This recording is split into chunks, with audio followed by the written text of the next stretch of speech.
Your retirement plan, we talk about this stuff, it's not a checkbox. It's not, yep, I did that, on to the next thing. Right. It's very similar to a lot of businesses. It's a living, breathing thing that you're going to reshape, retool, and adapt over time.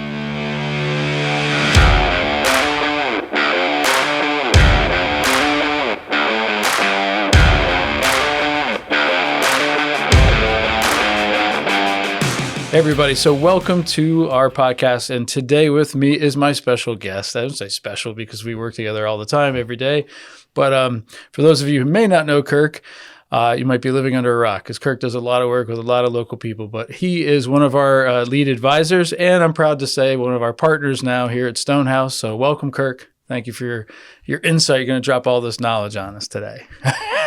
You're not supposed to be laughing, are you? This is a good thing. Today, I asked Kirk to come in and talk to us about P&G retirees. A lot of folks, Kirk, who, and I know you're talking to folks like this all the time, a lot of folks who are right on the edge of retirement, trying to figure out, am I ready? What should I be thinking about? We've created some checklists, some shortcuts for them to start thinking about, start getting things ready. But I know in some of the seminars in the past, you always talk about the four pillars, right? Yeah. And coming from a building background with a family of builders, I always like that analogy. But talk to us about what P&G folks should be thinking about. Yeah, it all starts with the same question that pretty much anyone that comes into our office asks with, which is, am I okay? Am I going to be okay? And really what they're looking at is trying to determine, have I saved up enough money based off how and when I want that money to last to answer that question and feel confident that this is the right time for me. Right. So there's no two plans that look purely identical, but in our concentration in the P&G space, many of our clients and prospective clients have a lot of the same features. The same types of retirement accounts, contribution limits, income levels. So what it really has done is allowed us to specialize and come up with what are the four main pillars that all of our P&G clients typically will go through. And it's not always immediately. It generally might be over a period of years, sometimes even a decade, depending upon how soon someone retires. But generally, when we break down these four pillars, the first one is looking at income, or in our industry, we talk about cash flow, right. And that's going to encompass a few things: how much money per month someone is looking to live off of. And then as part of that, what Uncle Sam might have to get his teeth into it if it is a taxable account. And so what we'll look at from there, as you kind of take a look at what someone's income needs are, how and when they want to spend their assets. Can I stop you right there real quick? Please. Do people know what they spend each month? Not always. Right. So a lot of times we'll help back into that number through various ways. Generally, we'll take a look at, well, what are you bringing home every month or biweekly, however you're paid. Right. And then we'll ask some conversations around, are you saving any of that money? Do you put some people come in and say, well, I portion a part of my money into a Christmas club or a vacation fund.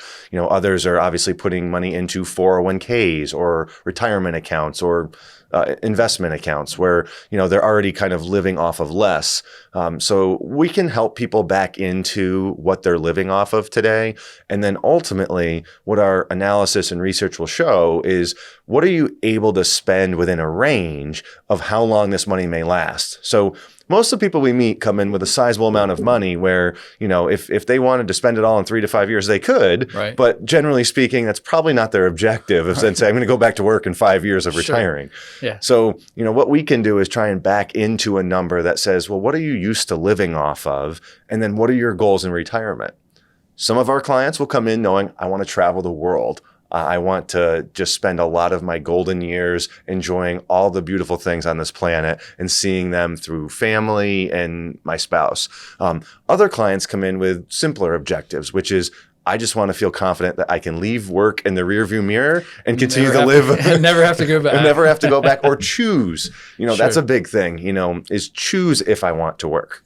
So, that's that first pillar, kind of diving into the range of spending their plan is on track to support today in relation to when they want to retire and what their lifestyle is like today. And then the second piece of that puzzle then gets into something all of us pay into today, Social Security. Right. So it's a hot topic today. It hits the news in different cycles, but all of our clients at some point will be eligible and will start receiving that income. So how that ties into their plan is then now I have more money coming in. What do I want to do with it? So, the Social Security optimization conversation happens over time as people get closer to that time frame where we have software that can run through a break-even analysis and take a look at when might be the optimal time for you and your significant other or spouse to choose when they want to file. And then ultimately, we'll have a conversation and talk about the pros and cons and what is the best time for you. So that's kind of the second phase or pillar that we see most frequently with retirees from P&G. And then the third piece gets into healthcare. Okay. It's one of the biggest expenses in retirement.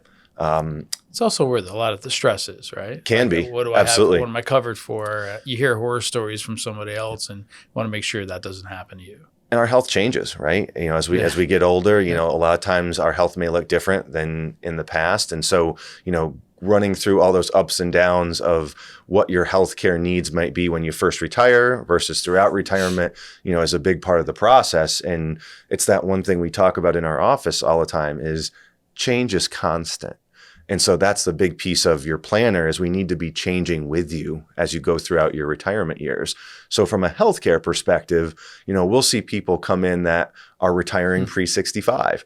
So they're not eligible for Medicare at that point. So they're either looking at P&G's retiree group health plan, possibly a significant others plan, if they're able to be on their group plan, or, if they're quitting prior to qualifying for P&G retiree healthcare, what are the other healthcare options out there? Right. A lot of times people might be leaving job A from P&G to go to another job.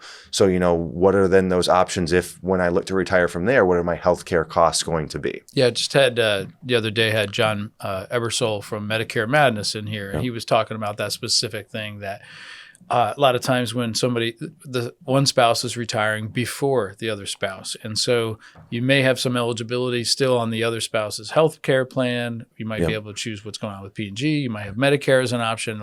And a bad decision could really leave you open for problems, right? So coordinating that, just paying attention to that. So having someone like yourself who's aware of what could be, right, could be problematic, and then sourcing out that information and making sure they get the right choice. And these costs are rising. I mean, we've seen in the last few years, Fidelity and others like that have put out research where for the average couple 65 and over, they're going to spend a few $100,000 on healthcare costs throughout their retirement. And generally, those costs do not include prescription drug coverage or long-term care costs. Yeah. So when you start backing into those numbers every year for a 20 to 30 year retirement, it's a big expense, and planning for that to at least how that fits into your budget and then what those changes may look like to minimize surprises, is the best thing you can do. Again, change is inevitable. We're always going to be adjusting as the circumstance requires,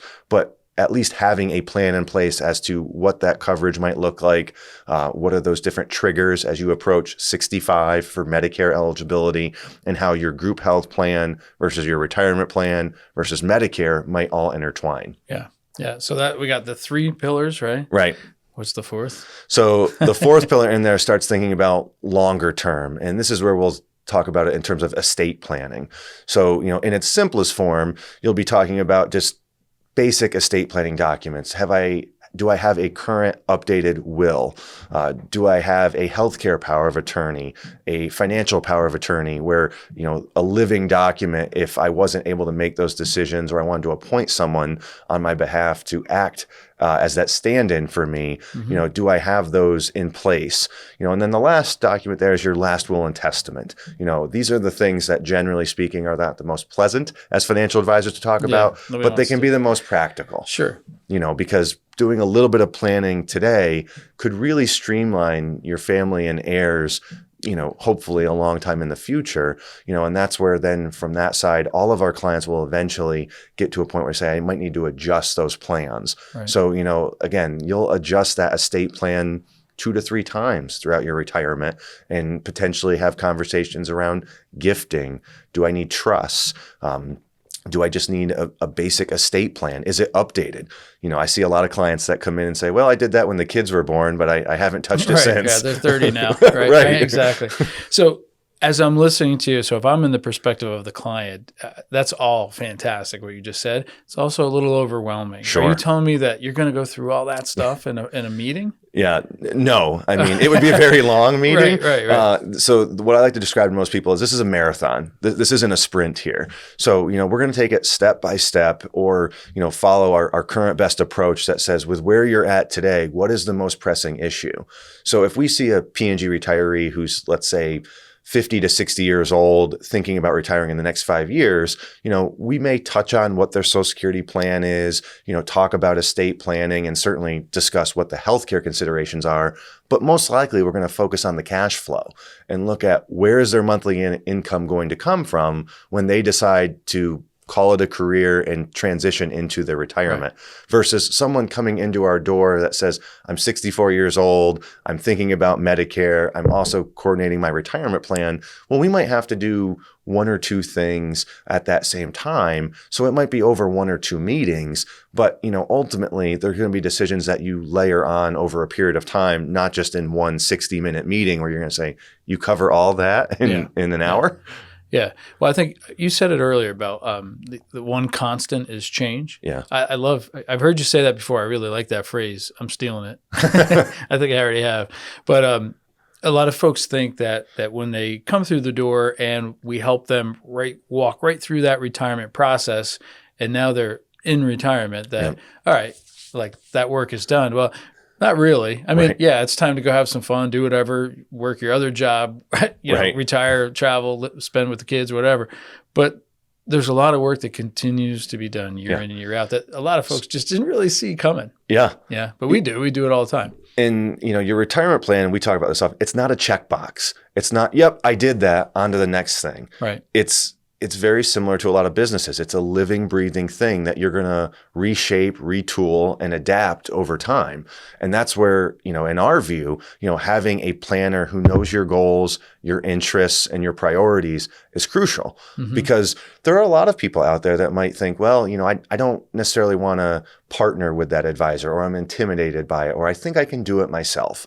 And we have a lot of those conversations. And there is a portion of people out there that may be qualified and enjoy and desire for that retirement job to be managing their retirement plan.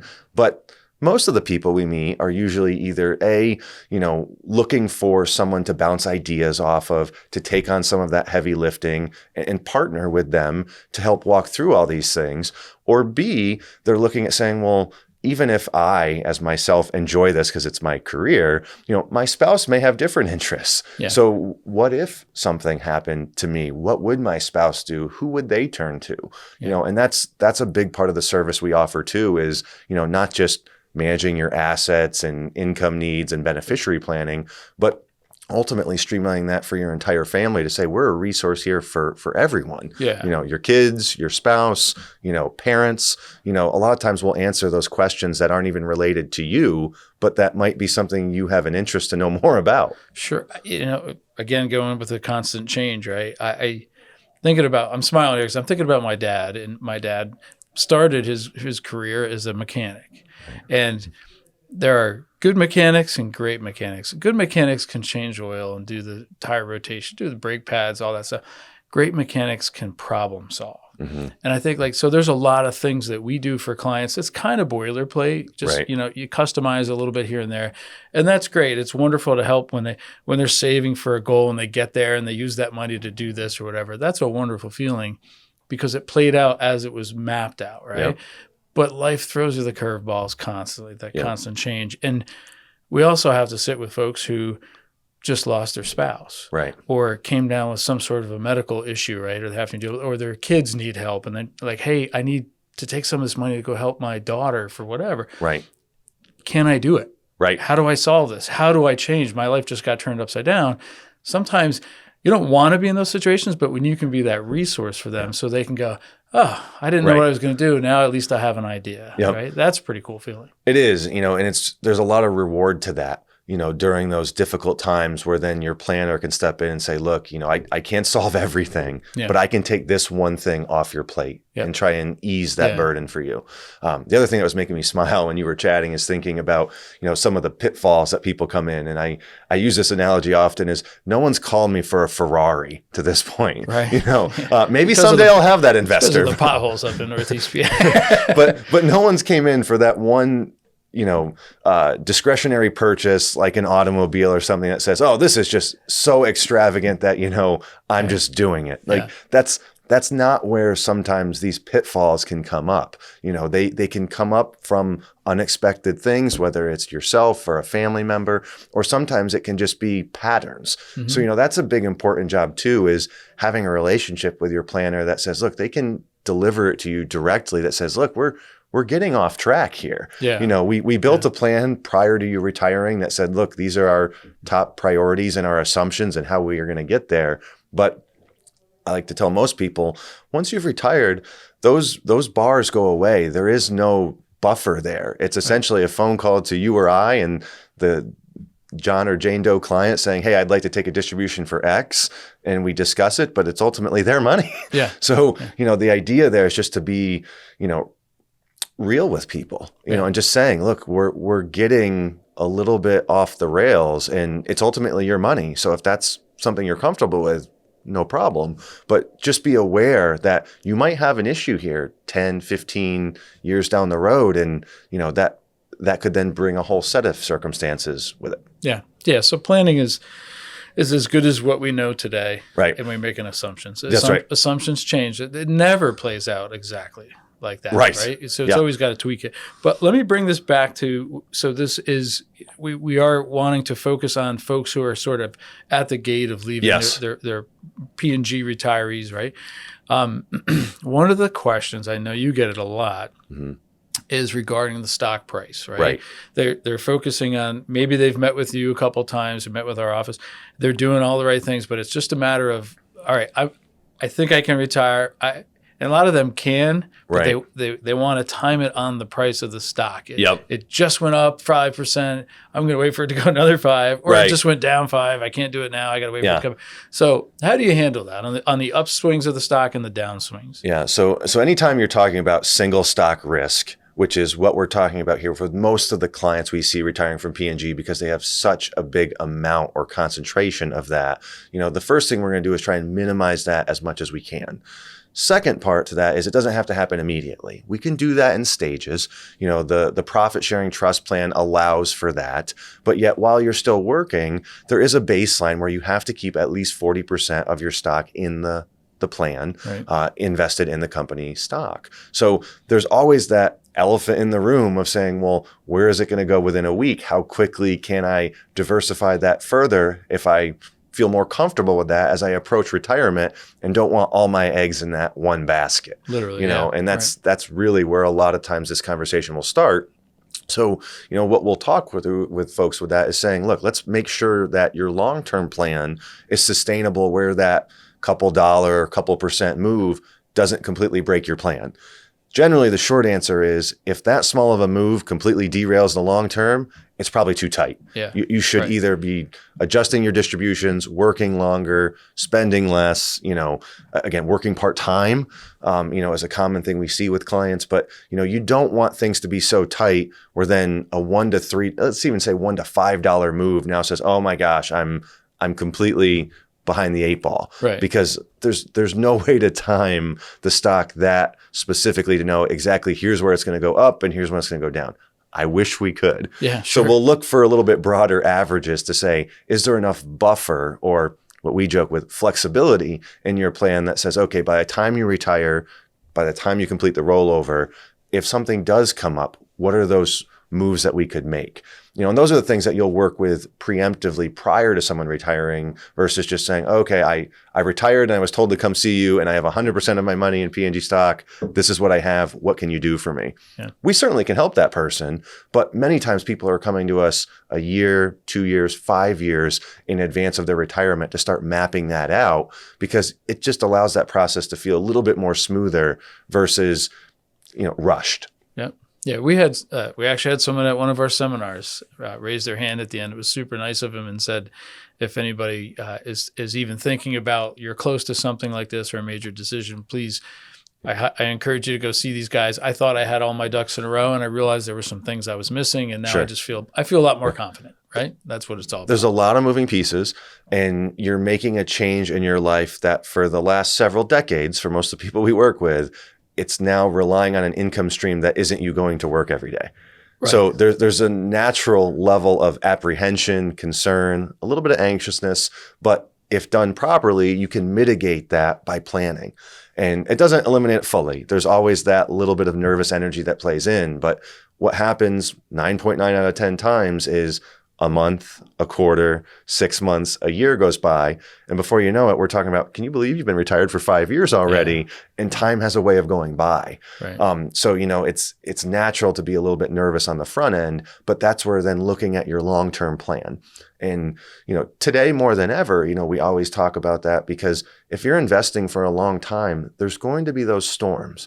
And that's where then, from our experience here, how is the best way you're going to handle that? And that's generally where we'll look at trying to say, look, let's look at where your portfolio is, what your risk preference is, and then what the long-term goals are to make sure they're all lined up in a row. So from a P&G risk perspective, what I try and do is educate clients on not trying to time the stock because that's chasing fool's gold. Right. If you were that good at it, you'd have billions of dollars and you wouldn't need to work. You would just trade the stock daily. Yeah, it's tempting, but it's not. Yeah. Very few, if anyone, can ever do it. Yeah. Consistently. Okay. That's great. Am I missing anything else that folks right on the doorstep need to think about? No, I think that's kind of a crash course or, a retirement planning 101. The biggest thing I would tell most people is it's never too soon or too late to start.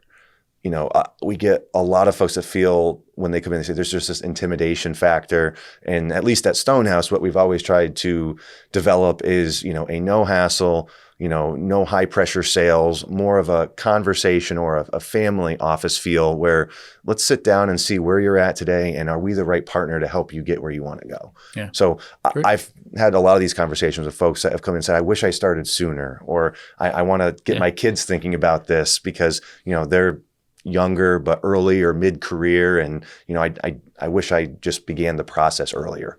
I have found the best way to get your kids to listen is have somebody else tell them. It's a little secret I'm going to give you there.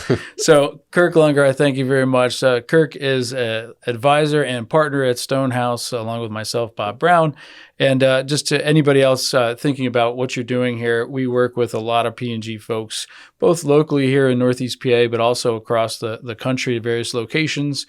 And several of our advisors have actually worked at Procter & Gamble, but all of our advisors work a lot with Procter & Gamble retirees. And we know what you're dealing with on that side. And as Kirk mentioned, we mix it in with all the stuff that you're going to experience on the outside of employment and into retirement years. So thank you very much for sharing.